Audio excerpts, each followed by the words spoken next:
তোমরা ভিডিওর বিভিন্ন পার্টে শুনছো যে সৌরভের এই যে ড্রিম রাইড, বাইক রাইড, গুমা টু লাদাখ, এই যে বাইক রাইড, সেই বাইক রাইডের বিভিন্ন অভিজ্ঞতার কথা। তো এইবার ওর কাছ থেকে খুবই একটা গুরুত্বপূর্ণ বিষয় সম্পর্কে শুনে নেবো, যেটা তোমরা বারবার আমাকে জিজ্ঞেস করেছো যে ওর এই রাইডের সব থেকে মেমোরেবল বা একটা বলা যায় ভয়ঙ্কর একটা অভিজ্ঞতার কথা। এটা ও আমাকে বারবার বলছিল, তো আমি ভাবলাম যে এটা তোমাদের সাথে অবশ্যই শেয়ার করা উচিত। তো শুনে নেব সৌরভের মুখ থেকে। তো সৌরভের মুখ থেকেই শুনে নেই সেই ভয়ঙ্কর যে অভিজ্ঞতা, সেই লাদাখ ট্রিপের সব থেকে ভয়ঙ্কর অভিজ্ঞতার কথা আজকে ওর মুখ থেকেই আমরা শুনে নিচ্ছি।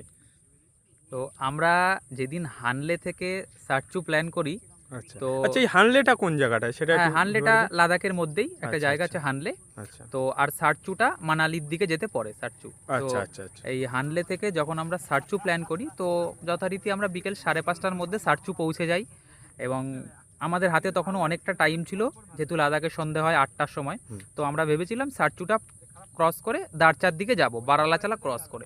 কোন এবার- জায়গাগুলোই তোমরা রাত্রিরে হোল্ড করবে সেটা কি তোমরা আগে থেকেই প্ল্যান করে হ্যাঁ, রাখতে? হ্যাঁ, হ্যাঁ, আচ্ছা, আগে সেটা থেকেই আমরা মোটামুটি plan- একটা প্রি প্ল্যান থাকতো যে থাকতো। আজকে আমরা এই জায়গায় হ্যাঁ, সেরকমই নামবো। সার্চুতে প্ল্যান ছিল। তো আচ্ছা আমাদের হাতে টাইম ছিল বলে আমরা সার্চু থেকে বারালাচালা ক্রস করে দারচার দিকে যেতে চেয়েছিলাম। আচ্ছা এবারে সার্চু থেকে যখনই আমরা আগিয়ে বারালাচালায় উঠলাম, তো বারালাচালায় ওঠার পরে এক মানে অদ্ভুত একটা জিনিস দেখলাম। মানে হঠাৎ করে ওয়েদার খারাপ হয়ে গেল, ওখানে প্রচুর বরফ পড়েছে, ঝোড়ো হাওয়া, হঠাৎ করে দমকা হাওয়ার মধ্যে মানে দমকা হাওয়ার সম্মুখীন হলাম আমরা।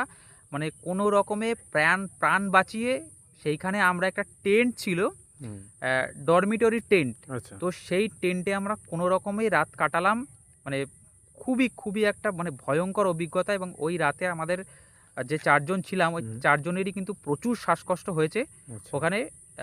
এরকম শ্বাসকষ্ট আমাদের কোথাওই হয়নি। এর থেকে উঁচু আমরা 19,000 ফিট উঁচুতে গেছি, কিন্তু সেখানে শ্বাসকষ্ট হয়নি। হুম। কিন্তু ওইখানে শ্বাসকষ্ট হয়েছিল, কারণ প্রচুর প্রচুর আবহাওয়া প্রচুর খারাপ ছিল, যেহেতু অত্যাধিক বরফ পড়েছিল এবং মানে প্রচুর দমকা হাওয়া বইছিল। কোনো রকমে ওই রাতটা ওই টেন্টে কাটিয়ে পরের দিন সকালে আমরা আবার ওখান থেকে ব্যাক করেছি। তো এইটা আমার একটা মানে এইটা আমার সারা জীবন মনে থাকবে এই ঘটনাটা।